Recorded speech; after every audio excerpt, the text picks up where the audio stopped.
को श्रद्धापूर्वक नमन करते हुए आज के इस विरोध प्रदर्शन के अंदर आप तमाम जिंदा लोग अपने घरों से चल करके यहाँ तक पहुंचे हैं।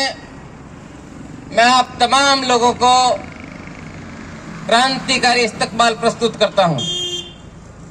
साथियों, आज के इस कार्यक्रम की पूरे कौलाइत विधानसभा क्षेत्र के लोगों को जानकारी थी, लेकिन उनमें से आपको चुनिंदा लोग ही अपने बिजी शेड्यूल में से, अपने वर्किंग डे में से, आज आप तमाम लोगों का भी कहीं ना कहीं कोई काम हो सकता था, लेकिन आप सारे के सारे काम छोड़ करके आज इस विरोध प्रदर्शन के अंदर पहुंचे हैं। तो इससे साबित होता है कि आप तमाम लोगों को, उन गरीब, पीड़ित, शोषित, वंचित तमाम लोगों की जो परेशानियां हैं उनसे कहीं ना कहीं सरोकार है। उन तमाम गरीबों से कहीं ना कहीं आप अपना जुड़ाव रखते हैं, इसलिए आप तमाम लोग अपने घरों से चल करके यहां तक पहुंचे हैं। साथियों, पूरे विधानसभा क्षेत्र के साथ ही पूरे प्रदेश के अंदर वर्तमान की प्रदेश सरकार इन तमाम मुद्दों पर लापरवाह और असंवेदनशील नजर आ रही है। साथियों, सबसे पहला आज के धरने का जो हमारा टॉपिक है, जो मुख्य मुद्दा है, वो साथियों चिकित्सा का मुद्दा है। पूरे कौलाइत विधानसभा क्षेत्र के अंदर आप छोटे बड़े कस्बे कहीं पे भी चले जाओ, लेकिन स्टाफ के नाम पर 1 या 2 नर्स आपको उपलब्ध मिलेंगे। तो साथियों, गरीब व्यक्ति को जब छोटी मोटी बीमारी के कारण बीकानेर पीबीएम जाना पड़ता हो, जब उनको कौलाइत के अंदर हॉस्पिटल होते हुए अगर बीकानेर जाना पड़ता हो, तो क्या इसको हम सही मायनों में विकास मान सकते हैं? फेसबुक और व्हाट्सएप पे पोस्ट चढ़ाना अलग चीज है, लेकिन धरातल पर काम होना अलग चीज है।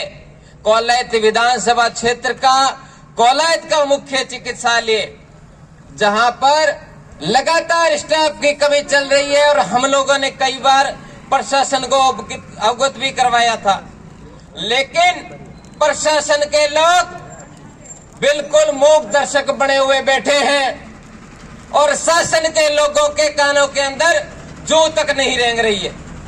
तो साथियों, हम तमाम लोगों को इस पर चर्चा करनी पड़ेगी, इसके लिए लड़ना पड़ेगा, संघर्ष करना पड़ेगा कि हमारे कौलाइत विधानसभा क्षेत्र के व्यक्ति के साथ अगर कोई बीमारी होती है, अगर कोई घटना घटित हो जाती है, एक्सीडेंट या दुर्घटना जैसी कोई घटना घट जाती है, तो हमारा इलाज कौलाइत हॉस्पिटल पर होना चाहिए, क्योंकि यहाँ से बीकानेर की दूरी 50 किलोमीटर के आसपास है और इस दूरी के चलते कई गरीब परिवारों ने अपने परिवार के सदस्यों को खोया है।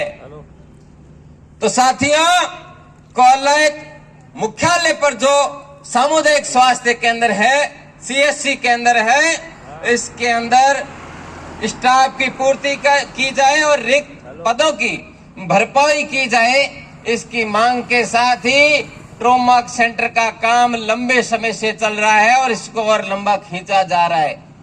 अरे आप कभी भी उद्घाटन कर लेना इसका, हमें कोई फर्क नहीं पड़ता, लेकिन अगर गरीब व्यक्ति का ये ट्रॉमा सेंटर काम नहीं आ रहा है तो सिर्फ आप लोक दिखावे की राजनीति करते हैं, ना कि जनता के हितों के लिए काम कर रहे हैं। यह आपको समझना चाहिए कि जनता यह परेशान हो रही है और आप उद्घाटन करने के चक्कर में ट्रॉमा सेंटर का काम नहीं करवा रहे।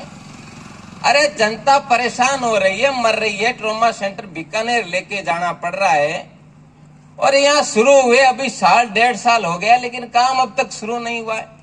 इस प्रकार के नेताओं को सबक सिखाने की आवश्यकता है। आप तमाम लोगों को मुट्ठी बांध बंद करके अपने घरों से निकलने की आवश्यकता है। बहाव के साथ हमेशा लाशें बहा करती है, बहाव के खिलाफ हमेशा जिंदा लोग चलते हैं, और आप तमाम जिंदा लोग अपने घरों से निकल करके यहां तक पहुंचे हैं। तो साथियों, चिकित्सा के अंदर पशु चिकित्सालय की अगर बात की जाए तो जो पशुपालक हैं उनके साथ सरकार ने बहुत बड़ा धोखा किया है।